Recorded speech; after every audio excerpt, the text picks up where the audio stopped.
Natatandaan nyo po ang nangyari kay Guban, di ba? Ano sinabi kay Guban? Huwag mong babanggitin si Pulong. Huwag mong babanggitin si Duterte. Hawak namin yung pamilya mo at 3 pubic hair mo. What the fuck?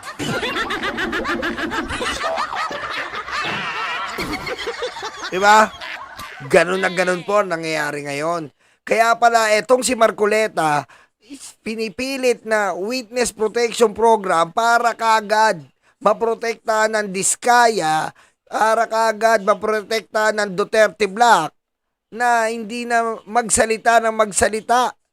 Magiging selective lang po ang sasabihin nitong hayop na Diskaya. Ang hirap nun yung kay Guban, di ba? Binantaan siya sa kulungan ng Senado. Binantaan siya na kapag sinabi mo si Pulong, kapag sinabi mo mga Duterte, mayayari ka. Mayayari ang pamilya mo, mayayari ang 3 pubic hair mo. Di ba ang hirap nun? Ang hirap po nun.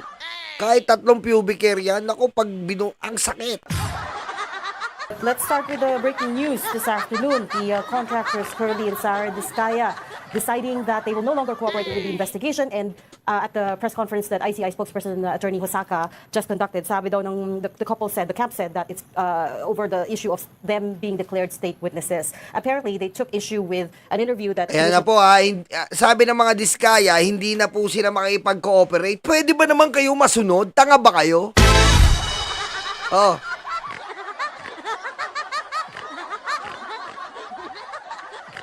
Di ba? Hirap na po ang Duterte Black ngayon kung paano nila mamamanipula ang Diskaya na hindi masabi si Bongo, na hindi masabi si Mark Villar, na hindi masabi si Joel Villanueva, na hindi masabi si Jinggoy. Hirap na hirap sila. Ngayon, susubukan nila ngayon na ang mga Diskaya ay mag-walkout. Mag-walkout kayo. O, anong gagawin ngayon yan? Muhingi na naman simpatya sa tao. Ano sasabihin? Ano sasabihin? Yung mga Diskaya, ba't pa? Sabihin nila, bakit mga Diskaya pinag-iinitan nyo?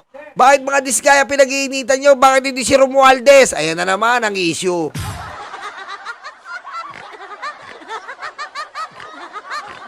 Diba? Kung gaano po kabaliw itong mga Diskaya, bakit ikaw mamimili? Nagdakaw ka na ng pera ng taong bayan. Nakinabang ka na. Ang sarap ng buhay mo, hayop ka.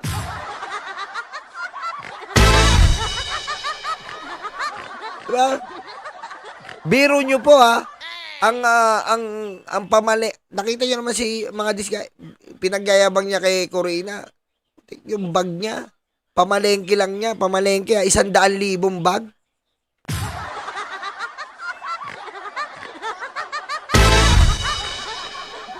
Singson gave, in which he had opined that no one is qualified to be state witness at this point. And I mean, of course, you're now the ombudsman, but you've just left the DOJ. Where did you leave the discussion ba? Ano binili niyo, sir? Tungkol kaya sa Diskaya? And tungkol to anyone regarding the state witness issue with this whole investigation? Kasi ang state witness law kasi never anticipated this massive amount of crimes committed by one person or by a group of persons so that they can be, kasi ang ina-anticipate ng ating state witness as in the rules of court, isang tao kasama sa krimen at siya ang magsasabi, kung di siya magsabi, hindi matutuloy ang kaso, hindi kayang patunayan. Eh dito kasi, hindi lang isang krimen to, libo-libong krimen ang pinag-uusapan. Yung may tao dito, sangkot sa may 100 krimen. Paano pwede ba kami magbigay ng blanket immunity? Yan ang pinag-uusapan namin sa DOJ noong panahon na yun. Kaya hindi talaga, sinabihan din talaga sila that they may have to suffer jail time kahit na paano. Kasi yun talaga ang hirap ng kasong ginawa nila at ang dami nilang participation sa iba't ibang pangyayari dito sa mga krimen na iniimbestigahan. Also, it was made clear to them that there was no promise made to them that they could become state witness if they cooperated, basically. No, they were under evaluation. It was clear to them that they were under evaluation. In fact, nag-walk out sila. Nung sinabihan nga sila that they may suffer jail time. They stopped operating already last week. Yun ang pagkakaalam ko. Ayan po nag-walk out. Wow! Wow, walk out. Ano to? Basketball?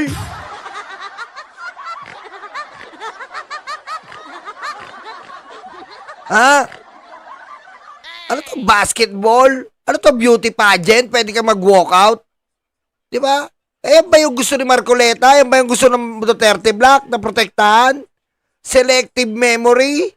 Kung sino lang ang maalala nila? Una, dinawit si Romualdez. Ngayon, wala na. Sinabo ng Congress. Nalaman, wala.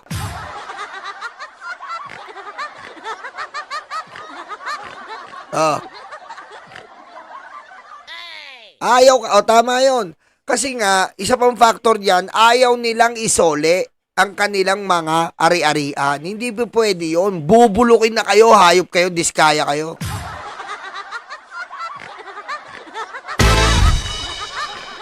Meeting, I was told that, ito lang, the last few days, that this guy has gotten sick. So, obviously, parang ayaw na nila talaga. Ayaw na nila. Hindi may sakit yan. Nakikipagbembangan yan. Huwag ka maniwala dyan. Ombudsman Rimulya. May sakit daw. Nakikipagbembangan yan si Sara Embutido.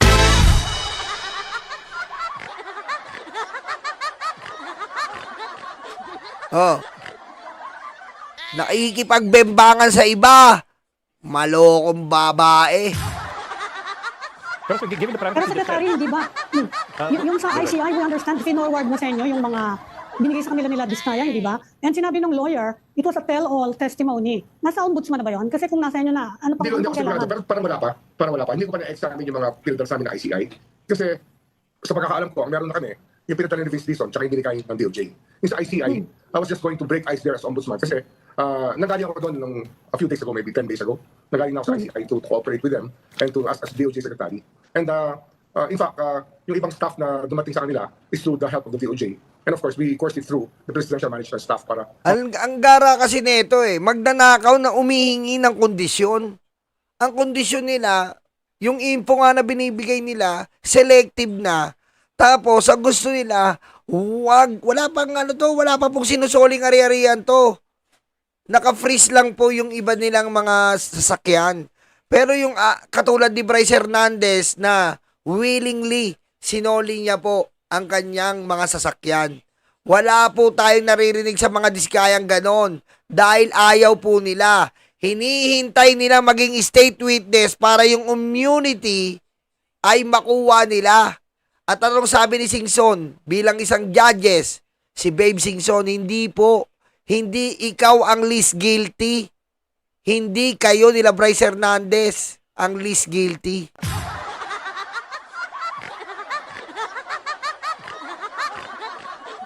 Diba? Ayaw mo magsole. Bakit? Ipapamana mo sa kabambangan mong bodyguard.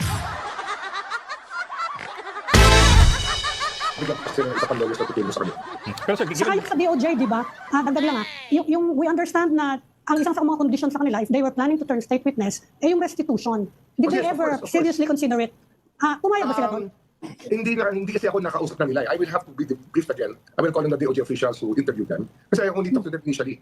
Kasi hindi ko naman kayang ako lahat, di ba? So I delegate the work to people who I trust. And I can find out. Pero talagang they were not in a tell-all mood. Yun ang isang problema. Yun ang isang problema na nakita ko. Simulat sa poll. Parang hindi sila tell-all mood. They wanted to spare a lot of people. And just choose what they wanted to say. O, kita mo? Hindi sila tell-all katulad ni Bryce. Binigay ang computer, binigay ang cellphone. Sila selective memory. 2022 kagad, walang 2016. Pero noong 2016 po, meron silang joint venture na pinauso ni Mark Villar. Diba? Meron silang joint venture ng CLTG. Oh, asa ng proyekto ng CLTG? Ayun, Ghost. Diba?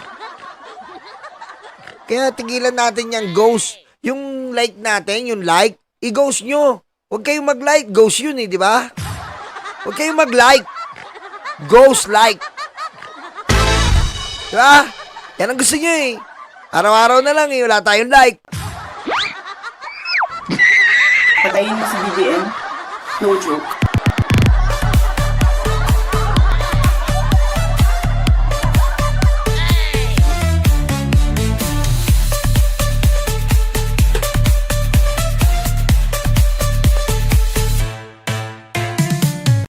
Kaya medyo nag-cut out talaga ako dyan. Kaya sinasabi ko talaga, evaluation muna. Hindi naman pwedeng papangakuha mo na maging strict dito sa tao. Wala ho yan sa position DOJ Secretary. No, not even the Ombudsman. The Ombudsman can give immunity. Pero Siyempre, within reasonable bounds. Hindi naman pwedeng isasalba mo yung tao kahit sobrang dami na kasalanan na hindi naman nanagot. Hindi ko pwede yun. Ombudsman, sorry, can I just follow up on what you said? When you said that you got the sense that they wanted to spare some people, hindi talaga siya tell all, I heard that they were being asked about Senator Bongo's involvement Ayan as well as his na! connections to CLTG builders. Is that true?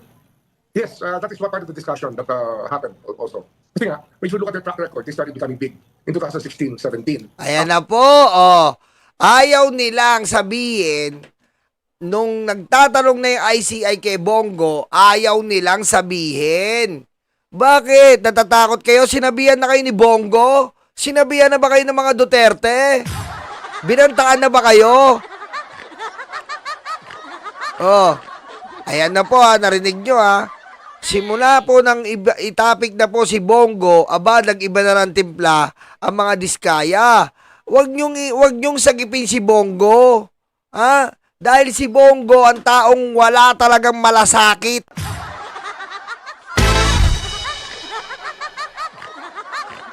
Miski si Digong po, nilalaglag na si Bongo. Anong sabi ni Digong kay Bongo? Si Bongo mayaman na to eh. Ba't yumaman? Kasi nga po, kakanakaw sa flood control ng pamilya. Bawal po yan eh. Ang pamilya mo, makikinabang ka sa proyekto ng gobyerno. May level po yan eh. Bawal yan. Eh si Bongo, anak eh. Diba sinabi ni Trillanes yan? Oh. Kaya abangan nyo sa Martes, nabanggit ko na tuloy.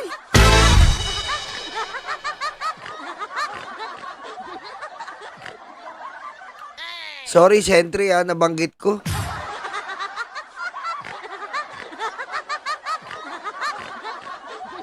Wala kasi akong script dito, Sentry, nabanggit ko tuloy. Abangan nyo, nasabi ko na eh. Abangan nyo sa Martes nasabi ko.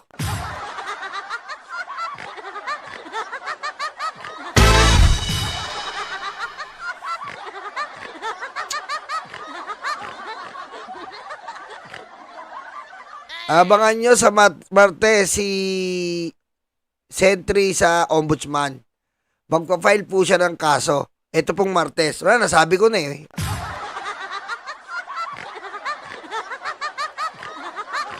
Ayan na. Sa Martes po, sabi ko na eh. After the joint venture with CLTG. At least that's what I remember. Sa pag-aaral ko, sa personal reading ko ng notes about them before I talk to them. So given the parameters that you mentioned a while ago, well, at least the variables that you mentioned a while ago na, you're not looking at one crime, possibly hundreds of crimes across the board all over the country. So mahirap magbigay ng blanket immunity. Mahirap. Example dyan, Tony, Ed, no? Ed, sir. ang problema dyan, kagaya niyan, yung bid rigging. Di ba lumabas na talaga sa hearings ng Senate na wala na talagang bidding. Moro-moro na lang, bid rigging. Yes. The hundreds of crimes na yan, doon pa lang. Thousands pa. Thousands of crimes we're talking about here. Kaya nga, marami pang iba yan. Merong bribery, merong dyan malversation. Iba-ibang crimes na involved dito. Plunder. Kung ibibigay mo ng blanket immunity, baka naman lahat ng tao sabihin, blanket immunity, di wala na mangyayari dito. Yes, but given that nga, would anybody qualify at all for state witness considering na you're It's possible. at Basta hundreds? necessary talaga yung testimony nila to be able to convict people for the crimes that we are charging. It's possible. Nothing is impossible here. But the people who were asking for it, parang imposible rin. It's very hard. It's very hard to make a judgment immediately. Kasi nga, massive na, hindi pa nga undiscovered pa nga yung ibang crimes eh. How can you give them blanket immunity when some of the crimes have not yet come to fore? Siyempre, hindi ko pa nakikita yung tax evasion angle. Marami pa akong tinitingnan dyan para bago Siguro ngayon si Marcoleta babait na kay Remulla. Babait yan. Babait yan. Bakit? Hindi na siya DOJ, ombudsman na siya eh. Babait yan. dapat alam natin yung universe of crimes involved dito. So what do you suggest if you were to tell these guys what they should or should not do or what they or whether they should cooperate? What would you tell them? Ano yan, meron niyang history sa Office of the Ombudsman. I don't know if people will agree with. Yung the biggest restitution ever received by government is by General Garcia in that crime where he pleaded guilty to the charge. He returned 300 million and then time served na lang, then he was released. Yun ang naalala ko na biggest restitution. Dito kasi yung restitution na sinasabi natin dito, billions to eh. We still have to look at the real cost to the people eh. Cost to the government and cost to the people of the Philippines. Kasi taxpayers' money went everywhere except the project, di ba? Or many of them, substandard pa. Pero for the ghost itself, talagang zero talaga. Talagang falsification at malversation. Yun ang malinaw na malinaw. So at this point, Ombudsman, pwede na namin sabihin, ruled out na sila as state witness. I understand yung korte mag-approve niya, no? Pero i-endorse niya eh. Pwede na namin sabihin, hindi sila pwede. Say that, unless they tell all, and that it really makes everything clear. Tanggal na yan. Dapat naman talaga hindi gawing state witness yan eh. May, ewan ko ba kung bakit ano mo, hindi mo dapat pelukahan yan. Diba? Ang diskaya po, dapat hindi pinipilukahan yan. Dapat yan kinukulong. Magnanakaw yan, ba't pipilukahan mo?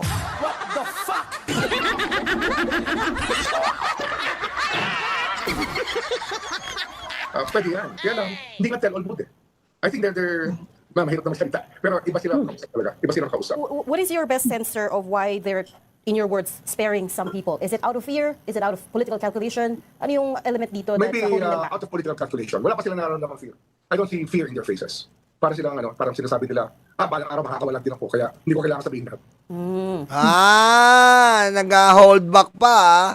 Kala nila na makakawala pa sila kasi nga inaasikaso yung pagiging state witness nila. Yun ang akala nyo. Ha?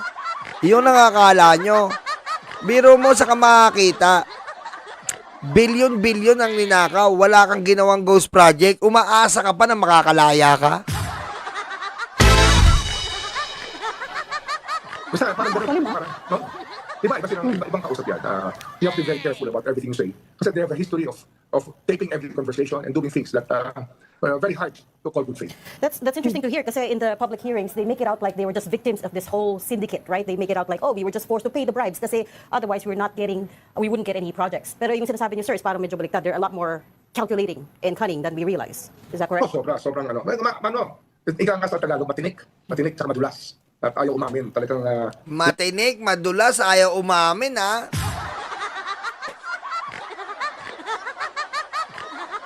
Diba?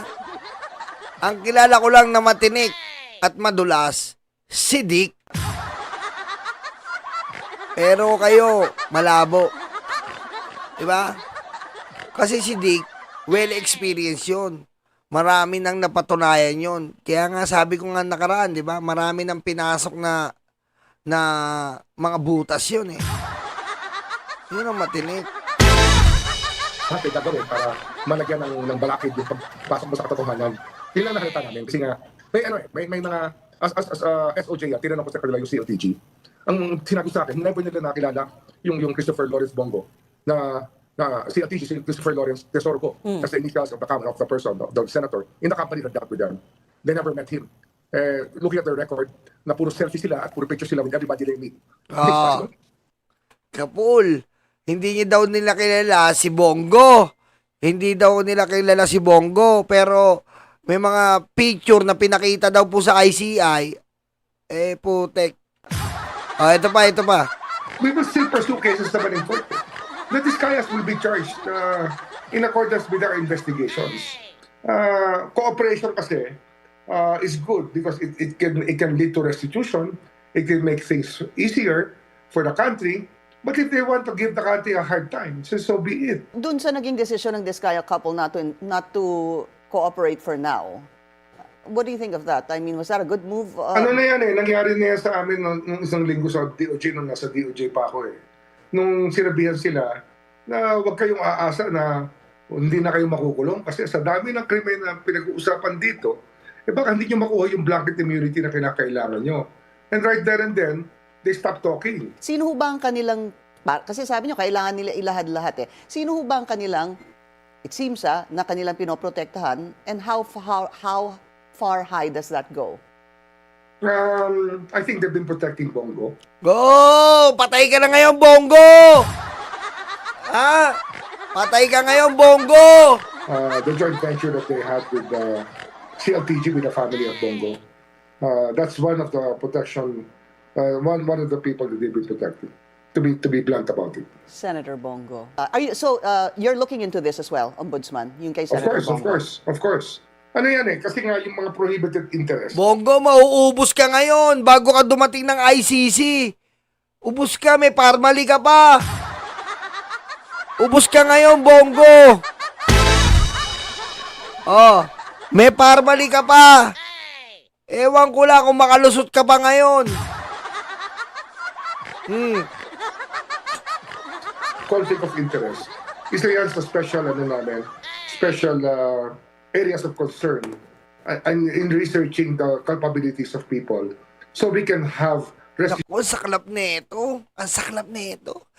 Tapos sa Martes po, hainan pa ni Sentry. Napakasariwa!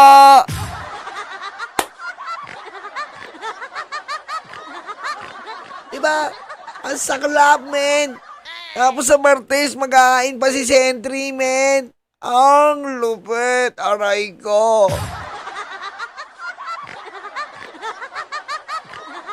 Oh, ano?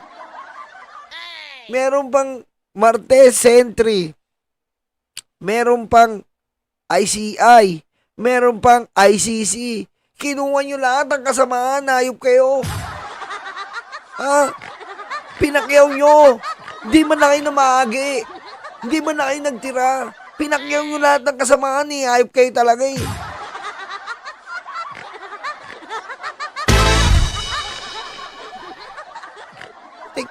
Samantalang kami, mga tao, putik, pag magbibiting the red light kami, nagawa namin beating the red light, kabadong-kabado na kami. Diba? Diba tayo? Putik, may makikita ka nga ng enforcer na kumakaway, kinakabahan ka na eh. Halos, nandito na yung puso mo eh. Diba? Totoo yan. Sa mga ordinaryong Pilipino, di ba tayo, pag nakalabag tayo, grabe, takot na tayo.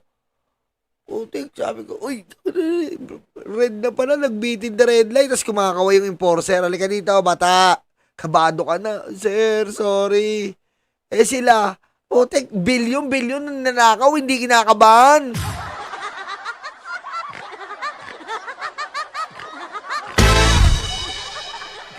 Diba tayo ganun eh.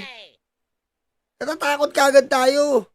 Ordinaryong tao tayo natatakot. Pero itong mga hayop na to, naturingan na sa gobyerno, walang takot. Walang takot. Talagang pininindigan nila ang paninindigan nila.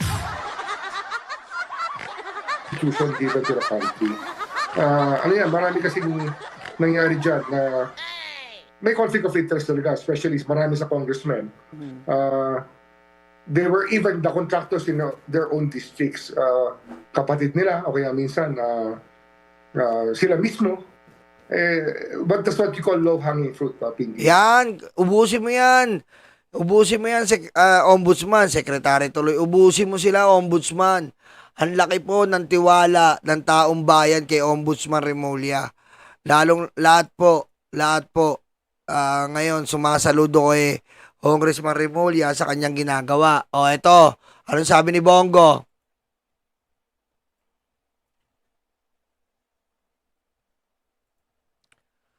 Bongo kontra sa unprogrammed funds, ginawagawang gatasan. I'm against ang program funds. Hindi na natin kontrolado kung saan napupunta at nagiging source ng korupsyon at ginagawang gatasan ng iilan. Kawawa naman po ang Pilipino. Kita mo, katanga to.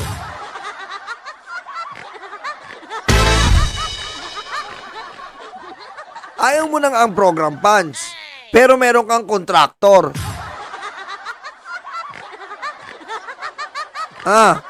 Una, ayaw niya daw ng unprogram funds. Pero yung pamilya niya, kontraktor. Gano'ng kaayop to si Bongo?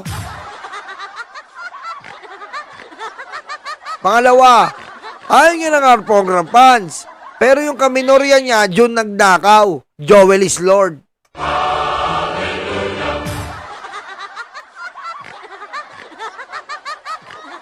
Diba? Ayaw niya ng unprogram. Dapat sabihan mo si Joel is Lord na wag na mag-unprogram funds. Ginaganong-ganong pa yung G. Hanapin mo nga dito, Bryce. Ha? Bryce? Hanapin mo? Dito?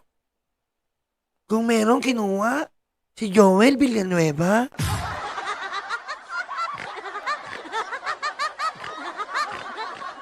Hawak ko, Bryce. Ha? Hawak ko. Ang GAA. Hanapin mo. Makikita mo. Ang kinuha ko.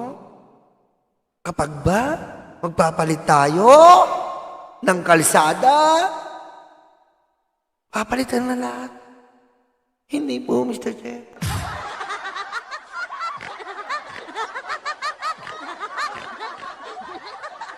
Kaluluwa ng bayan to!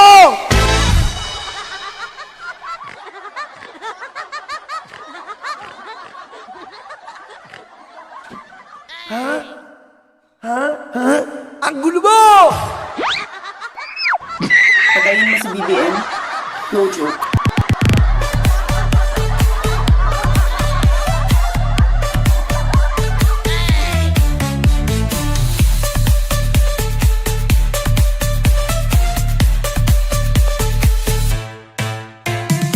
Oh, pangalawa, Joel Villanueva, unprogram funds. Pangatlo, eto na, Bongo, pinakamalupit. Eto, Bongo, kung yung word na gatasan, sinasabi mong hayop ka, paano mo ginagatasan yung DOH? Ha? Paano mo ginagatasan ang DOH? Na gumigit na pa yung hayop na malasakit, pinapalabas mo na sa'yo yun. Sa'yo, ikaw ang nag-provide, pero wala naman. Yun ay sa DOH. Umiepal ka lang. Anong tawag doon? Gatasan!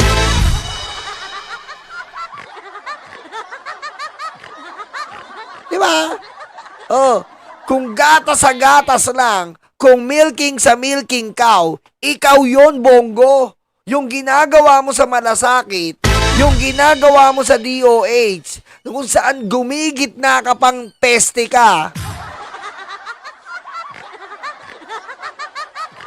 Oh, ikaw ang nanggagatas. Oh, sino ngayon ang baka? Di ba ikaw?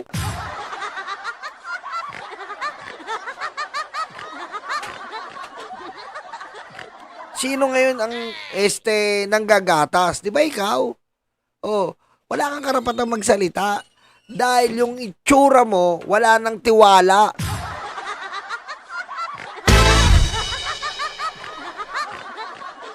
Di ba? Laging ganyan yan. Lahat ng hearing, pansinin nyo, nung panahon po ni Pangulong Duterte, tinaasan namin ang mga sweldo nyo. Nung panahon po ni Pangulong Duterte, putik, abnormal eh.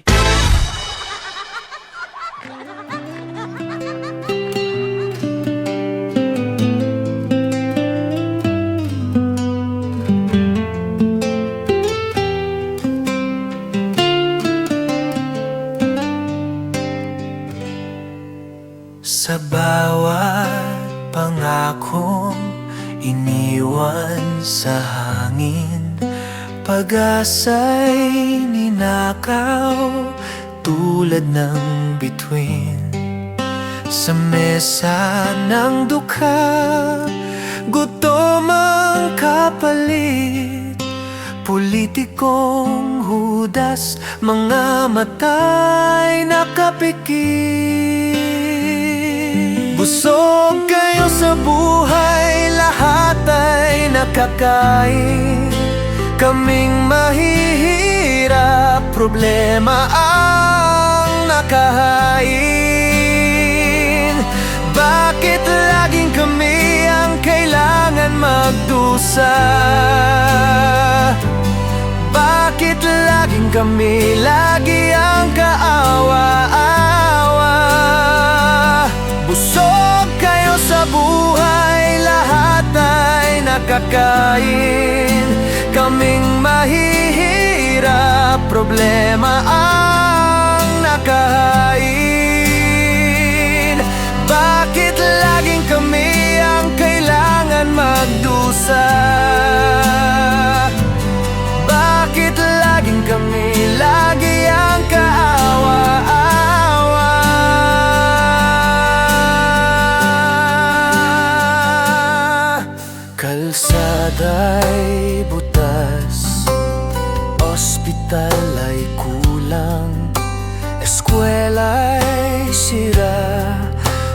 bata naging mangmang.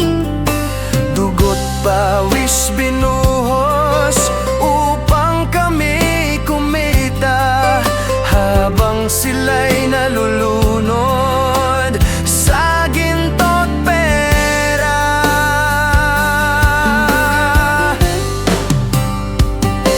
Busog kayo sa buhay, lahat ay nakakain. Kaming mahihirap, problema ang nakain. Bakit laging kami ang kailangan magdusa? Bakit laging kami lagi ang kaawa-awa? Hindi kami pipikit, hindi kami tatahimik. Boses ng bayan ay apoy na di mapapatid. Magpakasaya kayo, hindi na magtatagal. Sisingilin na kayo ng atin may kapal.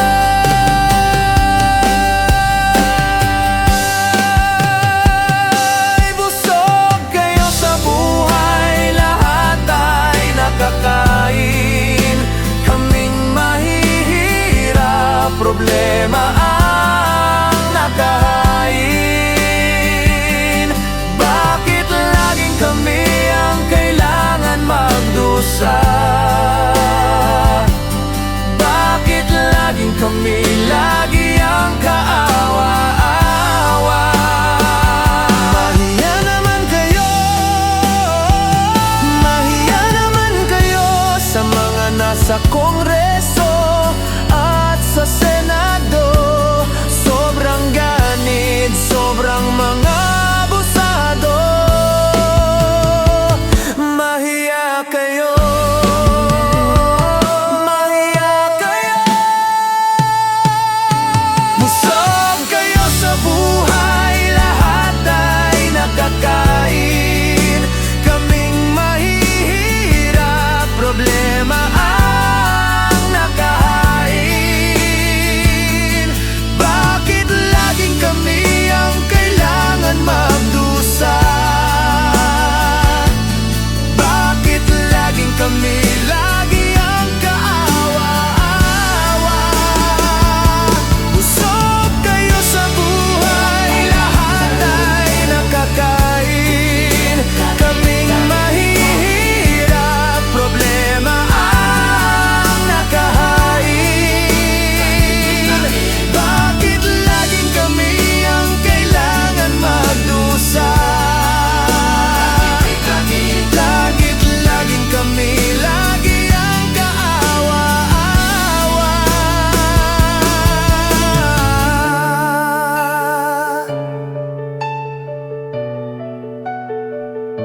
Mahiya naman kayo, mahiya naman kayo. Sa mga nasa Kongreso at sa Senado, sobrang ganit, sobrang mga abusado. Mahiya kayo.